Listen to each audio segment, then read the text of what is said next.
forced on them by apartheid, race. Theirs were so many derivative political identities. These racially demarcated resistance groups sometimes worked together under the aegis of the Congress Alliance, whose high point was the ringing declaration of 1955, known as the Freedom Charter. Quote, South Africa belongs to all those who live in it. But this declaration was made by elites who mostly segregated themselves. Decades would pass before they formally joined under the same organizational structures. It was, for example, only 1987 that the ANC admitted Indians and Coloreds into its National Executive Committee. After Sharpeville, both the ANC and the PSC turned to armed struggle, as would the faithful to a Messiah. The ANC established a new militant organization known as Umkhonto wa Sizwe, the Spear of the Nation, in 1961. Mandela and fellow militants were dazzled by the success of the Vietnamese communists against all odds. Closer to home, they looked to Algeria and Angola and Mozambique for inspiration. Mandela visited selected independent African countries looking for training opportunities and financial assistance. He recalled the experience in his book-length memoir, Long Walk to Freedom. A highlight of the trip was Algeria, in Mandela's words, the closest model to our own. But that is where the resemblance ended. The decades that followed would record a sharp difference in both the nature of the struggle and its outcome in the two countries. Faced with the reality of an independent Algeria, 1 million Pieds Noirs, 1 million settlers, would leave for France. In South Africa, however, most settlers would stay, becoming part of the post-apartheid political community. From Algeria, Mandela went to Senegal. He returned to South Africa, where he was arrested in 1962, prosecuted and jailed for 27 years. The armed struggle resulted in crackdowns on militant leaders like Mandela, who were imprisoned or expatriated. In prison and exile, armed liberators lost connection with the very constituencies whose challenges they were committed to addressing. The communities in turn found themselves leaderless for a time. The decade of the 60s was a decade when active resistance subsided and foreign capital flooded South Africa. The more armed struggle became a symbolic gesture, the more it opened the South African polity to new possibilities. It is during the second phase in the 1970s and 1980s that political initiative shifted from apartheid authorities to anti-apartheid forces.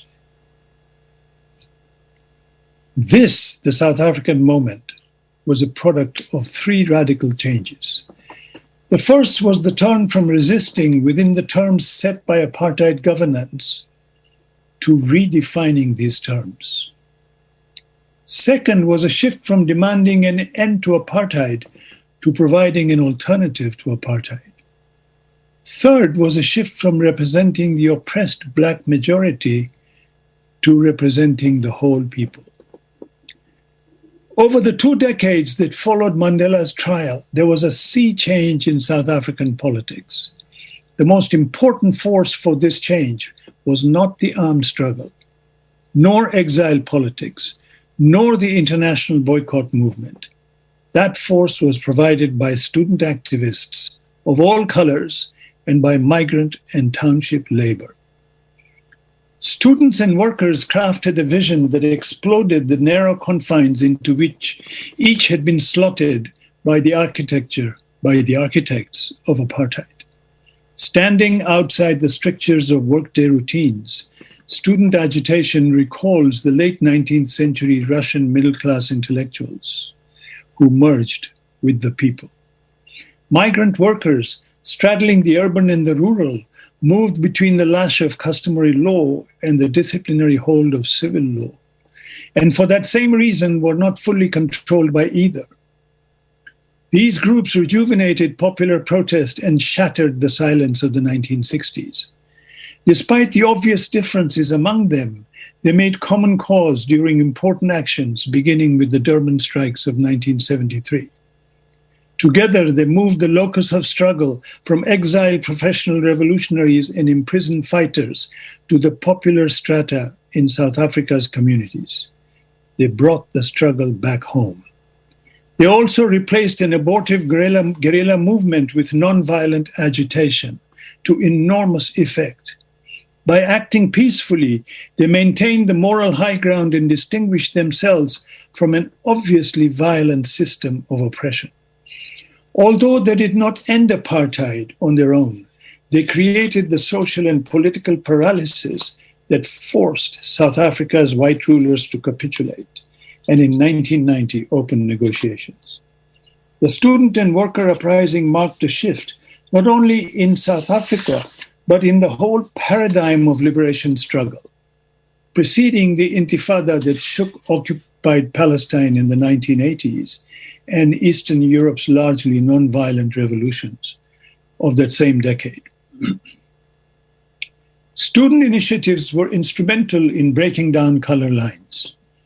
Non-white students had earlier joined the liberal wing of the white student movement, NUSAS, the National Union of South African Students, looking for an effective channel of organization before they came together under the banner of blackness. This was the work of the Black Consciousness Movement, led by Steve Biko.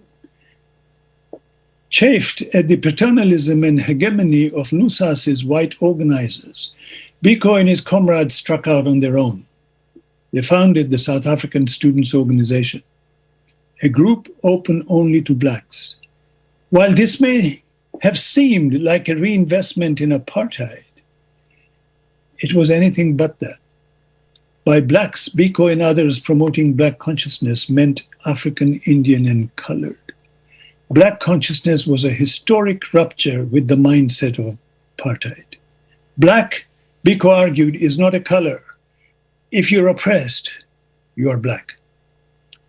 The departure of black youth from NUSAS created a crisis for progressive whites. Whereas black students focused on black townships and made critical contributions to community-based projects, white students found themselves in a wilderness like Prophet's outcast. Shut out of black consciousness organizations in the black townships where these had mobilized, white students searched for a constituency. They found it in migrant worker hostels on the township fringes. Radical white students played a catalytic role in the development of independent unions that began the avalanche which eventually brought down apartheid. Militant black and white students had more in common than they realized. None was keen to join externally based organizations or to court state repression by proclaiming allegiance to an outlawed group. None heeded the argument, then fashionable in liberation circles, that anything short of armed or underground struggle, anything smacking of agitation for reforms or open organizational work was tantamount to a recognition of the apartheid state and capitulation to it. They wanted to make change, not to be confined to jails. Their key partners in this effort, the migrant workers, seemed to knit the desperate strands of South Africa into one piece. Their meandering lives, from Bantustan homes to miserable hostels and work environments, brought them in contact with people from all over the country and with apartheid's rural and urban dimensions alike. But seeing all they had, they did not turn to armed struggle, even as it was registering the most spectacular gains with the collapse of Portuguese colonialism in Mozambique and Angola. Instead, they went on strike. In December 1971, thousands of Ovambo contract workers struck in Walvis Bay and Windhoek, two cities in Namibia, which was then a South African protectorate. They struck in order to protest the suffering caused by the migrant labor system that was so instrumental to apartheid. In the following month, their protest grew into a general strike involving some 20,000 migrant workers. The strike wave of 1973-74 in Natal and beyond was unstoppable. reaching industrial complexes in Pinetown, New Germany, Jacobs, Mobeni, and elsewhere. The strike movement was like a magnet that attracted hitherto dispersed migrant workers, African, colored, and Indian, into a collective effort that eventually took the form of independent unions. The initiative that included white students, and particularly those in the Benefit Fund, accelerated unionization that followed the Durban strikes. The new unions put members of the Benefit Fund Executive Committee on their boards and recruited organizers from the Benefit Fund ranks. In 1979, industrial unions started banding together under the Federation of South African Trade Unions, FOSATU. Within 2 years, FOSATU counted 95,000 members in 387 organized factories spread across Natal, the Transvaal, and the Cape. These white students were a live critiques of the assumption that held the white political project together, that had hitherto held the white political project together. White activists challenged apartheid's claim that there could be no white security without a white monopoly of power. Indeed, they suggested that the reverse may be true, that whites could be more secure if they gave up their monopoly in the strife it caused. Imperceptibly, the shift of white radicals from workerist organizing to public outreach set in motion the realization of a non-racial future. On the heels of the strike wave of 1974-75 followed the Soweto uprising of 1976. Soweto proved a coming of age for Black community organizing. The organizers and marchers inspired a generation of community-based resistance. Mandela writes in his memoirs, Long Walk to Freedom, that he learned from his wife, Winnie, that there was a rising class of discontented youth who were militant and Africanist in orientation. She said they were changing the nature of the struggle and that I should be aware of them. Mandela wrote a revealing account of his prison encounters with the Soweto youth. Quote, "The isolation section was filled with young men who had been arrested in the aftermath of the uprising. These young men were a different breed of prisoner from those we had seen before. They were brave, hostile, and aggressive. They would not take orders and shouted, 'Amandla,' power, at every opportunity. Their instinct was to confront rather than to cooperate. The authorities did not know how to handle them, and they turned the island upside down. Shortly after their arrival on the island, the commanding officer came up to me and asked me, as a favor, to address the young men. He wanted me to tell them to restrain themselves, to recognize the fact that they were in prison and to accept the discipline of prison life. I told him that I was not prepared to do that. Under the circumstances, they would have regarded me as a collaborator of the oppressor. These fellows refused to conform to even basic prison regulations. One day I was at the head office conferring with the commanding officer. As I was walking out with the major, we came upon a young prisoner being interviewed by a prison official. The young man, who was no more than 18, was wearing his prison cap in the presence of senior officers, a violation of regulations. Nor did he stand up when the major entered the room, another violation. The major looked at him and said, "Please take off your cap." The prisoner ignored him. Then in an irritated tone, the major said, "Take off your cap." The prisoner turned and looked at the major and said, "What for?" I could hardly believe what I had just heard. It was a revolutionary question. What for? The major also seemed taken aback, but managed to reply. "It is against regulations," he said. The young prisoner responded, "Why do you have this regulation? What is the purpose of it?" This questioning on the part of the prisoner was too much for the major, and he stomped out of the room saying, "Mandela, you talk to him." But I would not intervene on his behalf and simply bowed in the direction of the prisoner to let him know that I was on his side. The generational difference between Nelson and Winnie was not just one of age. it was also a difference between political generations and political orientation. Nelson was shaped by Sharpeville and the revolutionary as a professional exile. Winnie was shaped more by Soweto and the revolutionary as a community activist. Fish in water, to use Mao's language. By the mid-80s, the townships had become ungovernable. The insurrection involved a loosely organized coalition of community and work-based organizations with the UDF at the helm. The UDF brought together local groups all over the country to engage in peaceful protests of various forms: work stoppages, student protests, rent strikes. It cooperated with COSATU and other non-racial organizations.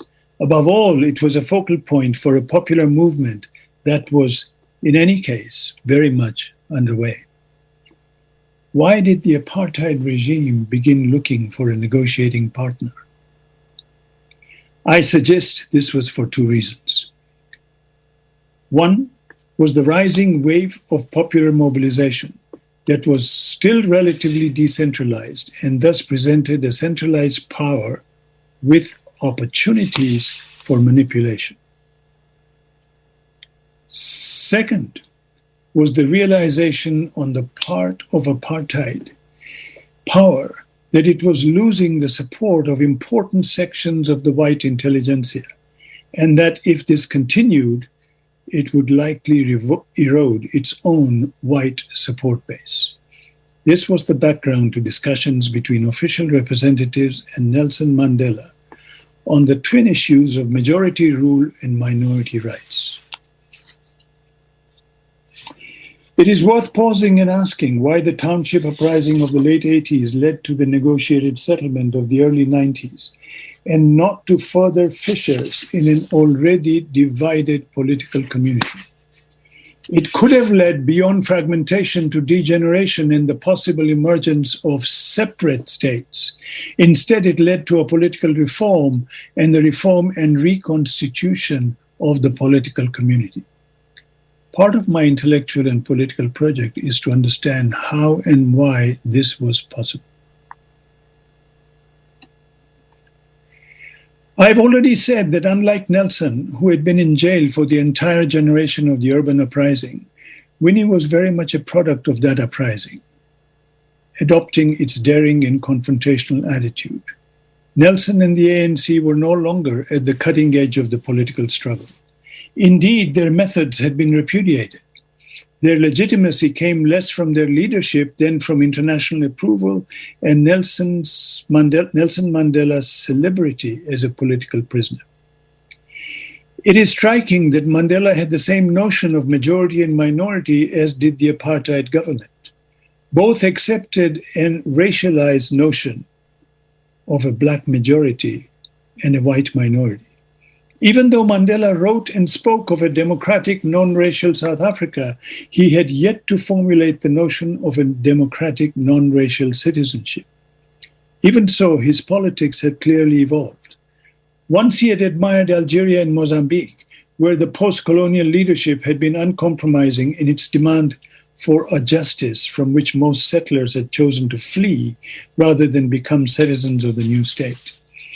Now he worried that, quote, to drive the whites away would devastate the nation.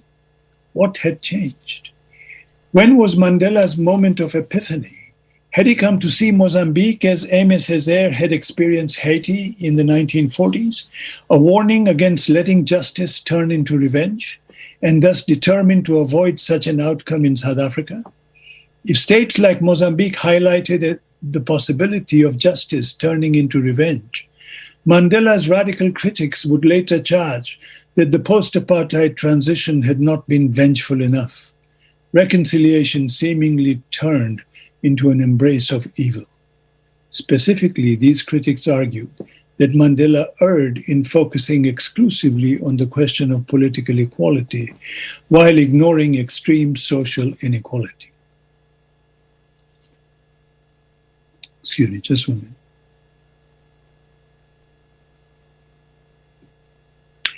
To believe that apartheid could simply give way to social equality was to ignore the critical tensions of the South African moment. The consolidation of the anti-apartheid movement had fostered a crisis, not a victory. The option in early 1990s was to keep fighting, to keep breaking down the state and pitting enemies against each other, or else to reach out to those enemies and achieve some compromise whereby enemies might live together as political adversaries.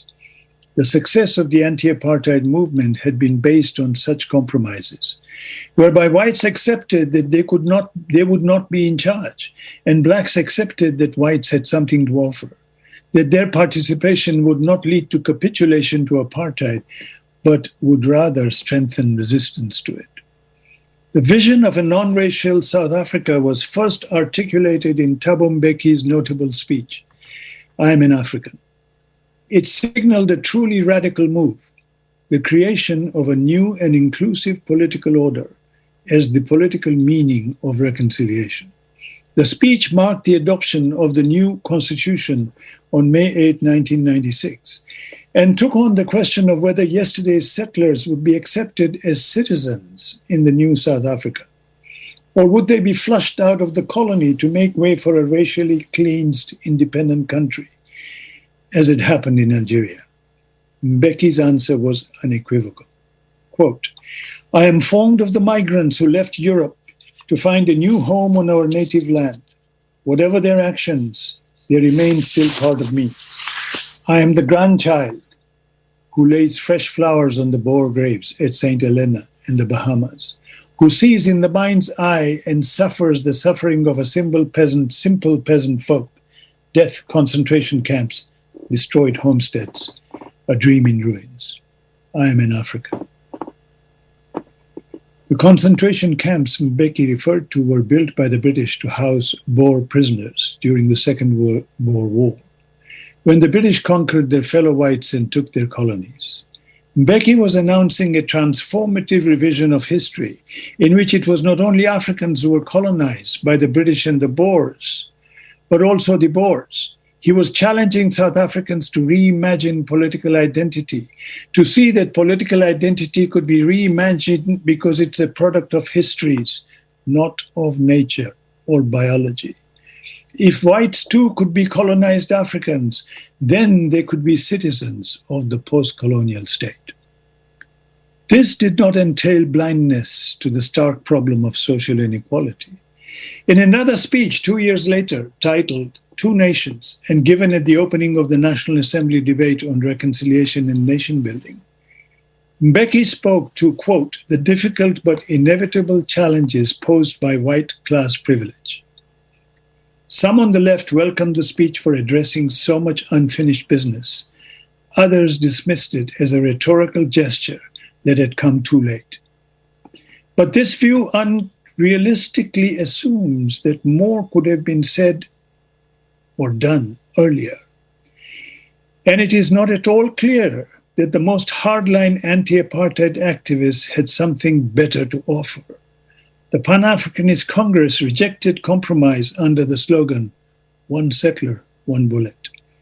The fact is that apartheid and the trappings of white privilege were popular among white South Africans. To steamroll it all at once and right away would have required a political movement much stronger than the one anti-apartheid forces had built.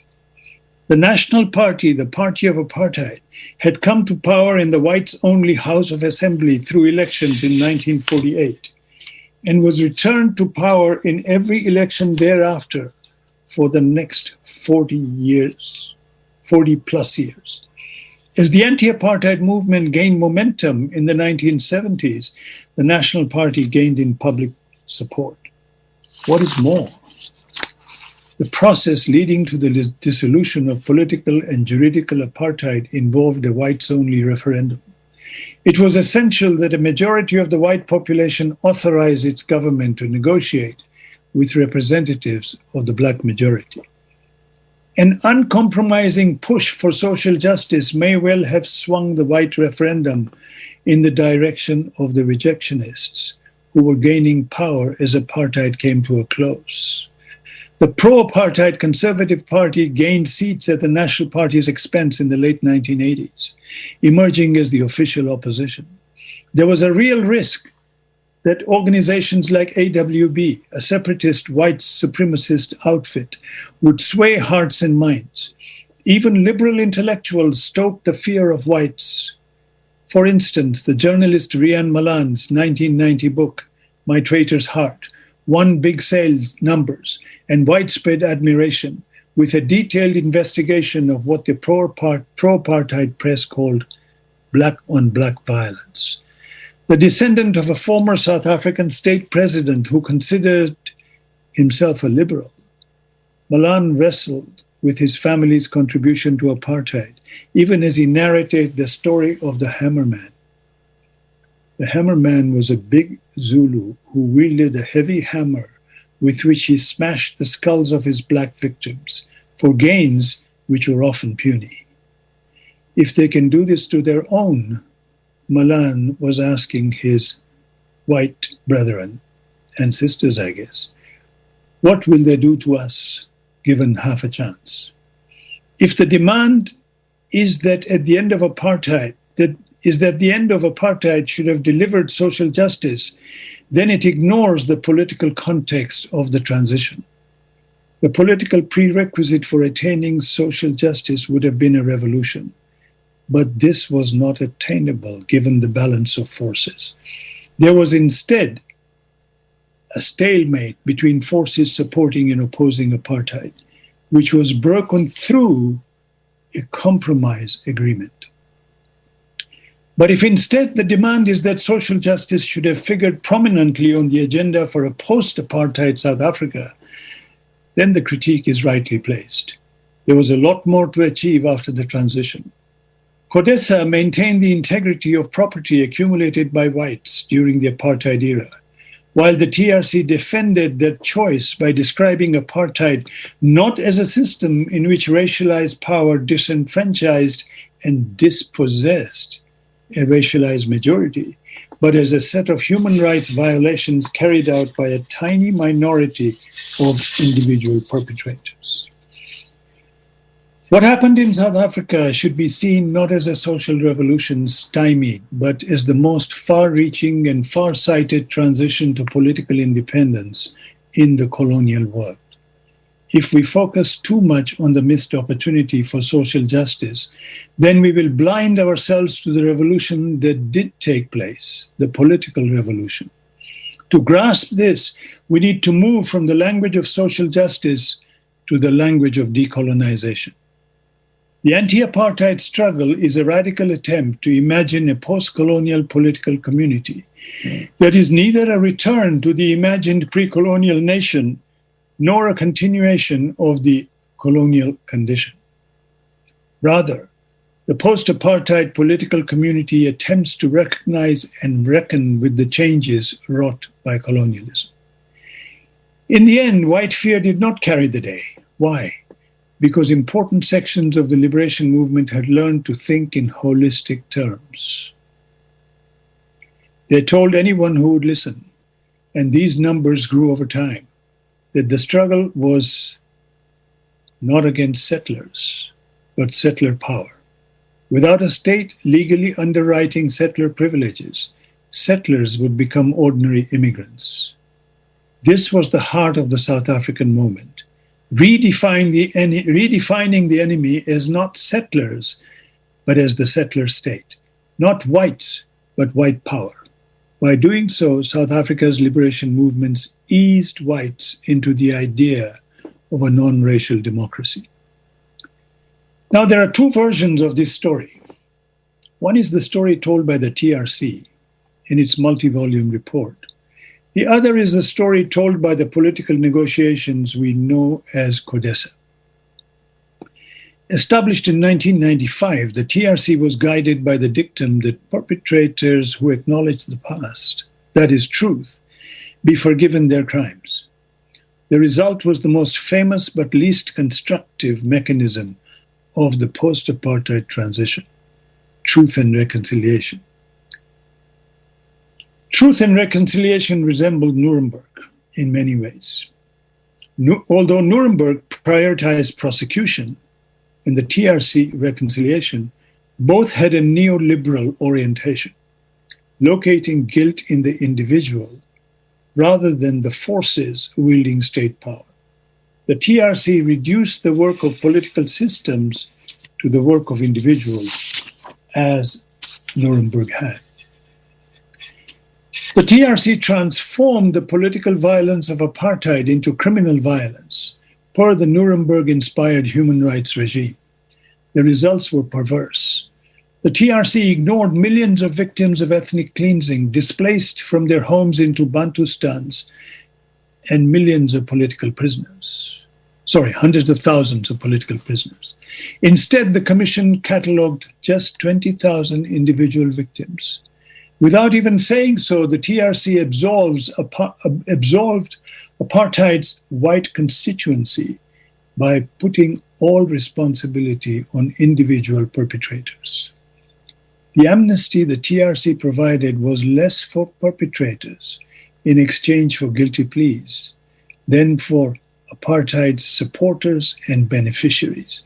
That was the real amnesty. The great mass of South African whites, something which finds no mention or acknowledgement in the multi-volume TRC report. The TRC ignored lived apartheid, which would have made sense of the experience of the vast majority of South Africans.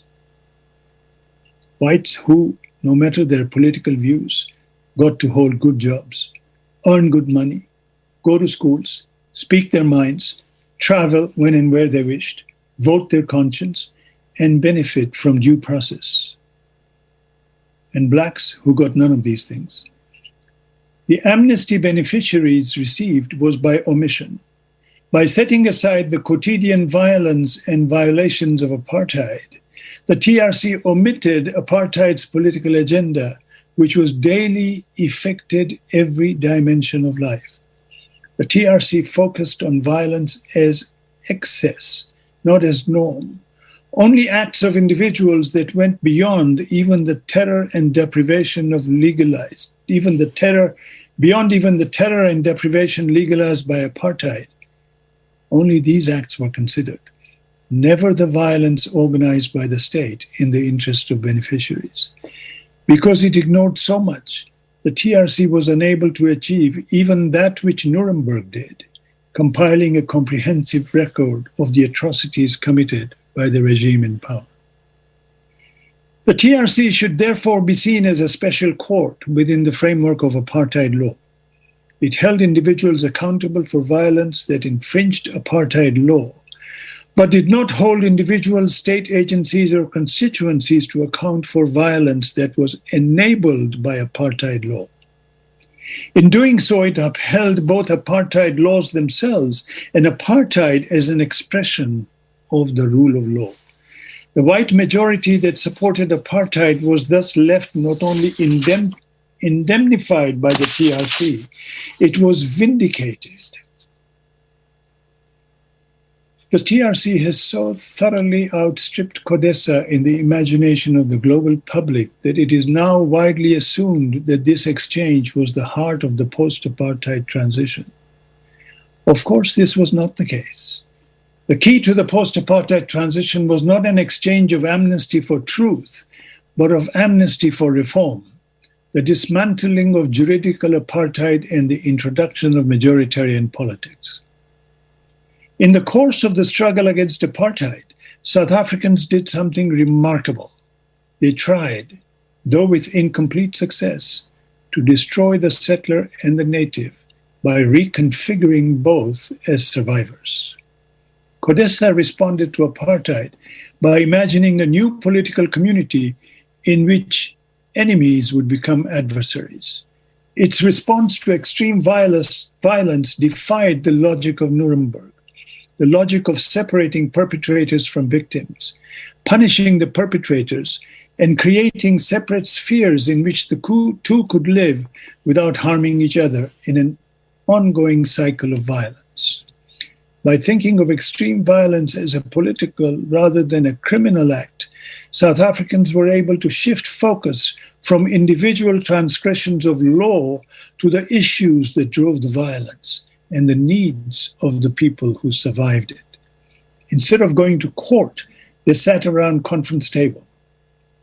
Rather than turn to a trial to produce truth and punish offenders, they negotiated reforms to make the political system more inclusive, recognizing that perpetrators as well as beneficiaries and supporters had to be brought into the political fold. The South African outcome was different from that in Europe after Nuremberg. The creation of a new political system did not happen in Europe after the defeat of Nazism and World War II. Victims and perpetrators were separated by means of ethnic cleansing in Eastern Europe and the establishment of the State of Israel outside it. The post-conflict German state was built by outsiders, while the internal resistance to the Nazis was denied participation. Those forcibly identified by the apartheid state did not go their separate ways to form separate political communities. Instead, they joined together to form a single political union. Why was the South African outcome different from that in Europe? What lessons can the world learn from the South African journey? That will be my last question.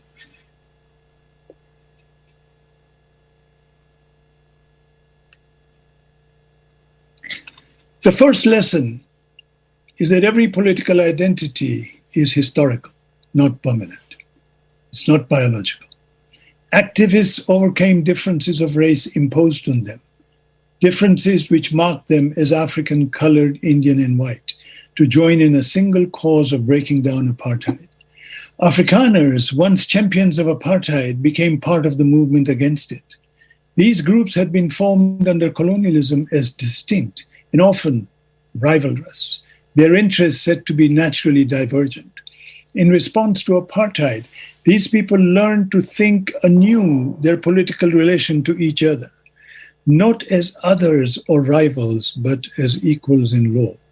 They came to recognize that the racial political identities of the past were not timeless, but rather created by political processes. As such, they could thus be dismantled by political processes as well. Second, the South African struggle teaches us that the main task of political decolonization is not securing independence from external domination. Rather, it is to reform the internal political community recast by colonial power. Settler domination rested on two pillars, race and tribe. South Africans have felt one pillar of the settler versus native distinction in their country, race as political identity. The other pillar, tribe, persists in the architecture of the South African state. In South Africa, tribe has been naturalized, presumed to be part of a timeless native that is African culture. In the former Bantustans, the regime of customary law remains substantially unreformed. In rural South Africa, violence continues among Africans who define themselves as tribally distinct.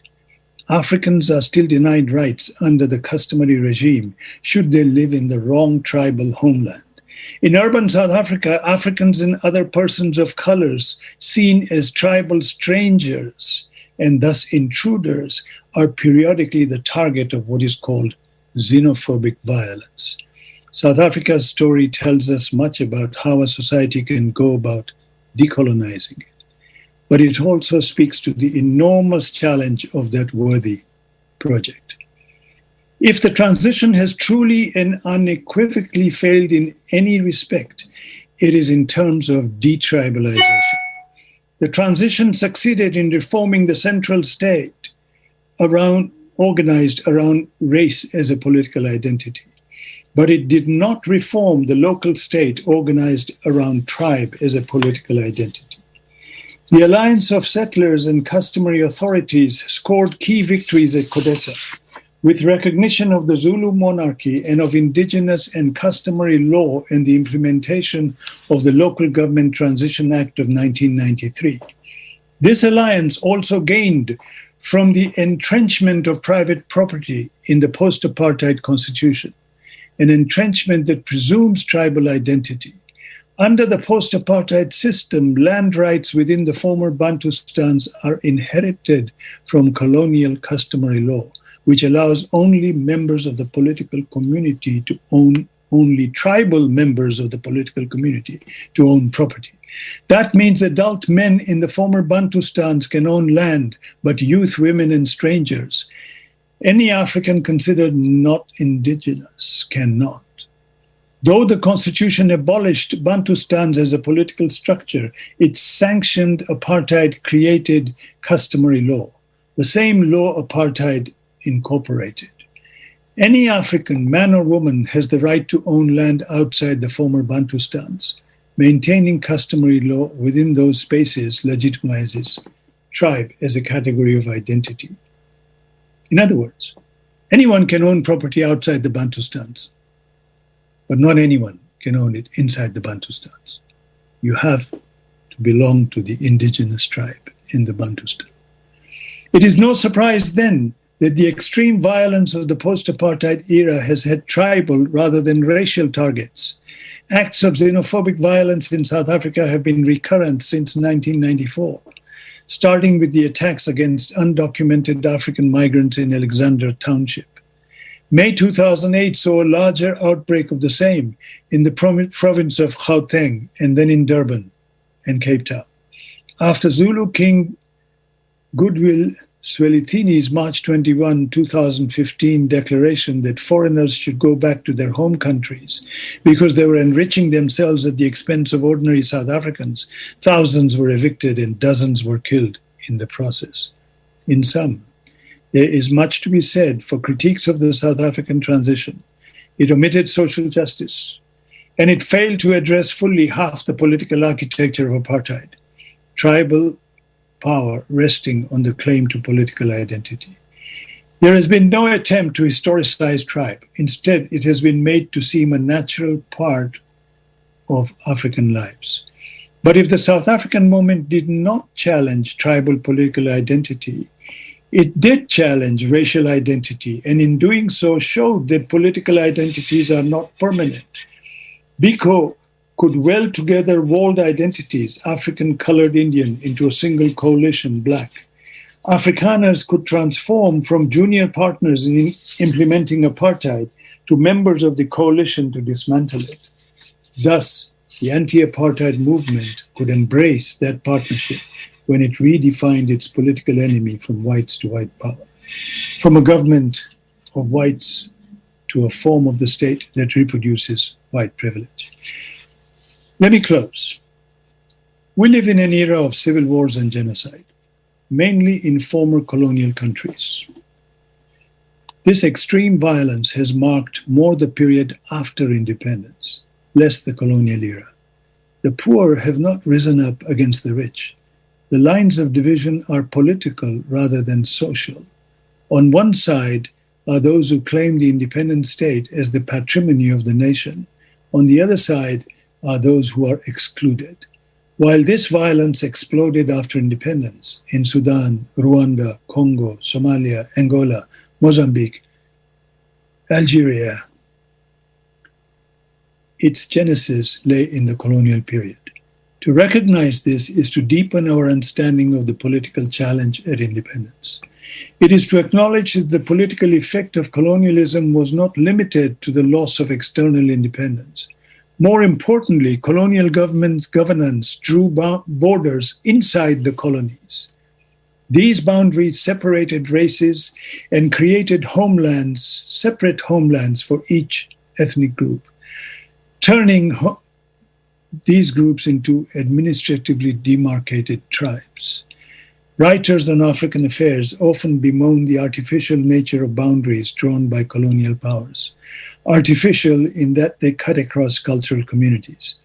This criticism reinforces colonial modernist ideology by suggesting that internal boundaries between ethnic groups territorialized as tribes were somehow natural.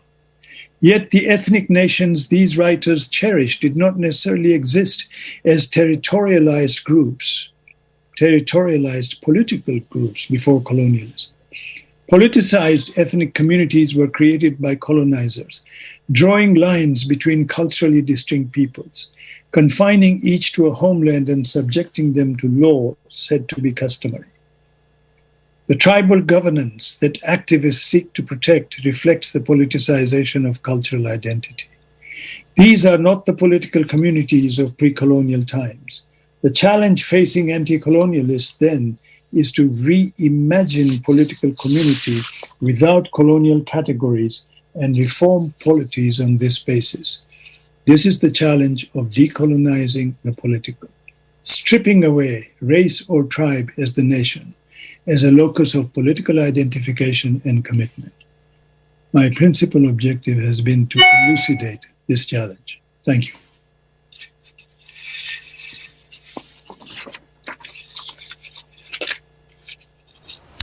Right, that was Professor Mahood Mamdani, a political expert, particularly on Africa, and very interesting. This, by the way, is part of a series of lectures being held by the Oliver and Adelaide Tambo Foundation, celebrating 10 years of the foundation's existence.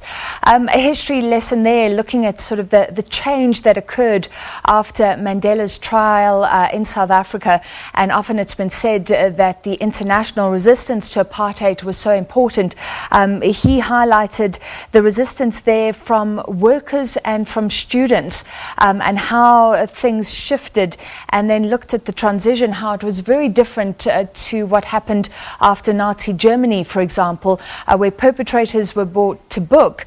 Here he spoke about the TRC, but said that the focus was not so much on justice, but reforming the political system.